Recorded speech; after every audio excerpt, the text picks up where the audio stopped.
But the key is inference. In an AI chip, is you train with a database, steal people's information, but then you have to use it to infer. So the inference challenge is there. So in the same way, Singapore must find a way to do the inference job. And basically know how the key constraint to software is talent. It's people intensive. So unless we get population increased by more than 35,000 babies, if I have a choice, I'd like to recruit another 10,000, a few thousand, kidnapping everybody here. Because the software is skill intensive. We can't survive just on our own 35,000 babies. It makes no sense.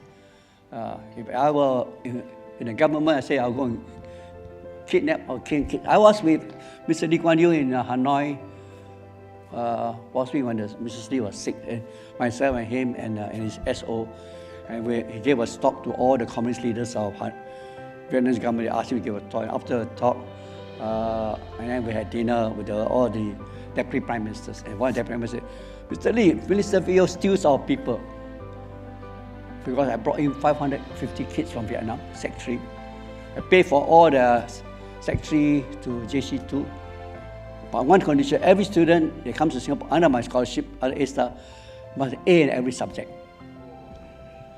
So they thought a joke. I said, well, I'm using my money, and you are smart kids.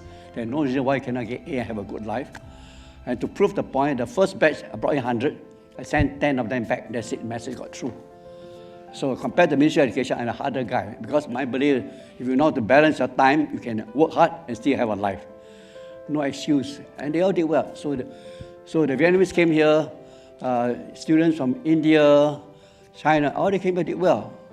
I interviewed one girl, father is a farmer in Skudai or Sinai. Every morning she wakes up at 5 o'clock, 4 o'clock, take the school bus, pick up a milk run, they collect different kids, they reach Singapore school 7 o'clock. From primary 1 to A level, every year perfect score. Why not? So I gave her a scholarship, bachelor's, PhD, she's now Singaporean. I need to kidnap more of those kids. I went to Penang, Chief Minister Lee Kuan Yew, please don't steal my people. So he had a big ceremony. He said, Philip, I got one boy and one girl, the highest students with A level. Well, Malaysian equivalent A level. So there and there, I offered a scholarship to one of the boys. The girl, the father wanted to send to the US, so I took the boy. He came to Singapore to do physics at NUS. I subsidized his scholarship through one of my companies. So if I were running government, kidnapping is a key function. So if I were to follow up on this and ask you a more sensitive question, so if I'm a young Singaporean, I'll be very worried now. Because there'll be so much competition, all this kidnapping of people. Now, what do you say to the young Singaporean, you see? Well, Kishore, my good friend Kishore, my son's complained, you bring all these Vietnamese kids and our JC give me a hard time. Why? They are hungry. Why can't Singapore kids compete with them? You know, the Vietnamese kids come here, they stay in the dormitory, I put them in NUS High, RI, and so, yeah, from Mondays to Friday in school, Saturday, Sunday, they stay in the dorm studying. If Singaporeans cannot compete, it's their fault. I mean, ultimately, because these kids are really hungry.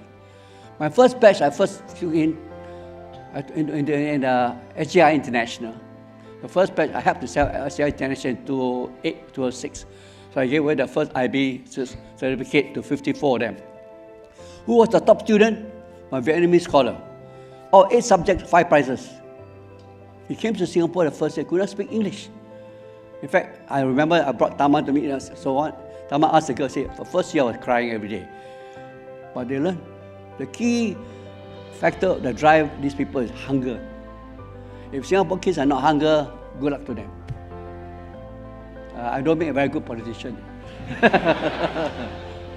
So if you were a young student, because there are a couple of them in our midst today, what would be your advice for them in terms of what to study? You know, you talk about AI, right? AI is going to take our jobs, right? So what would you advise them to do? Well, like it or not, it's easier to study a hard science or engineering. I can always learn soft subjects. As an engineer, I can read philosophy, I can read economics, I can read history, not the other way around. So by right, you have a certain core of, in fact, some of the US universities got this liberal study. They're not liberal, no? They got hard sciences, engineering, and they have humanities built around it. If you are pure humanities, Unless you become a journalist or writer, it's tough.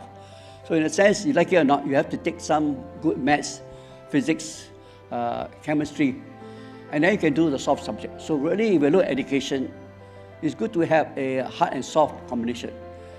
Purely soft, I don't see how. The guy who has a hard science can always pick up softer subjects. So if the education system, we should have the fundamentals of maths, physics.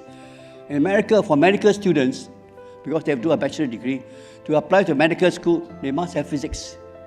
You don't have physics, you cannot do engineering. You don't have mathematics, you cannot do engineering. So basic is mathematics and physics. Chemistry you can learn, biology you can read, philosophy you can read too. So like it or not, the education must have a core of hard core in the center and a soft. So you want an all-rounded person, a person who can understand philosophy, history, but you need the good sciences. So an education system that is purely liberal all the way, I don't know how we're going to survive. In Harvard Business School, I was there, we have 3 kinds of students in our class. I was there in 74, 76. 35% are engineers, the business school. Another 30% are business studies, undergraduate.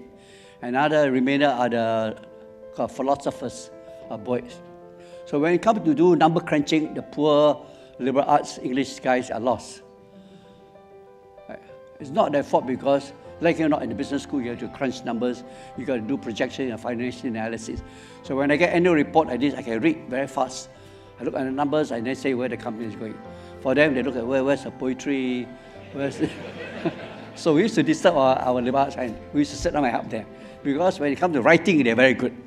So I asked them, can you help write the case studies for us? So you need a combination of the 3 groups of people, people who are numerical, people who are also literal, and hopefully a balanced education. So a good education system must have hard and soft subjects. So if I were you, I would take a hard one because it's easy to learn soft subjects, but it's hard to do. So a good maths, good physics are fundamental. And I remember I met some people who are neuroscientists. What's a PhD? Astronomy. So I said, why do you study astronomy? Because the brain is very difficult. There are many neurons. It's almost like a galaxy. So, like it or not, many of neuroscientists are physicists. Definitely not poets for sure. Let's start with the first question. Okay. Kidnapping, and are Singaporeans too comfortable? You know what we should do is that the Ministry of Education should arrange for our secondary school kids to send to Cambodia, Vietnam, do a semester there. The kids there are hungry.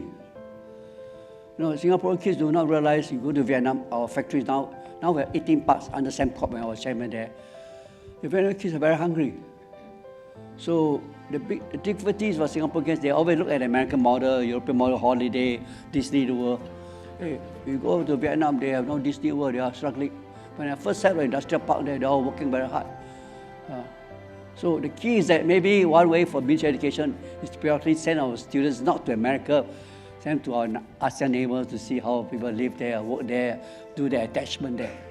That's why I suggested to, because I chair the Nanyang Business School, I said, why not get all your students go and do a sting with some of the neighboring countries, because our neighborhood is still a big gap with us, and our young people there are more hungry.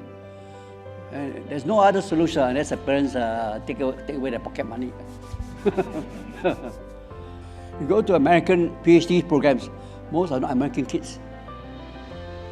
Yeah, you go to PhD program, you look at MIT, Caltech, most of them are Asians.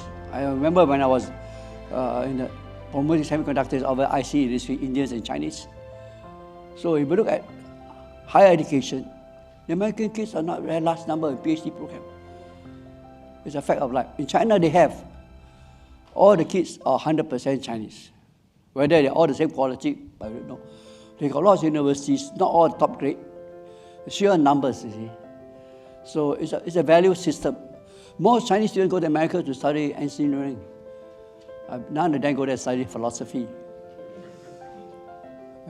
And it's a value system. No, they say they are not interested in politics, but really, that's the way it is. If you go to Taiwan, many of kids also engineering. Right? It's a fact of life. So if you look at America and China is competing on talent. Yeah. And talent, the disadvantage of China is homogeneous, only Chinese. America, technically, are smart. They can steal for everybody. I remember I visited, I went to Toronto to visit aerospace group. That was 2019. I look at aerospace, Canada is interested in aerospace. I meet all the engineers there. I look at him, you are from Iran. I said, I should know, I've been in Iran. Iranian engineers. So if a country can steal people, like America or Canada, they can always supplement, replace that. Thank God it's Thursday type of people. Okay. So advantage of America, immigration of good value people is available. Yeah. On the other hand, China has its own population, so the strength ultimately is talent. And there's no other, equipment you can buy from the same companies. What counts is here.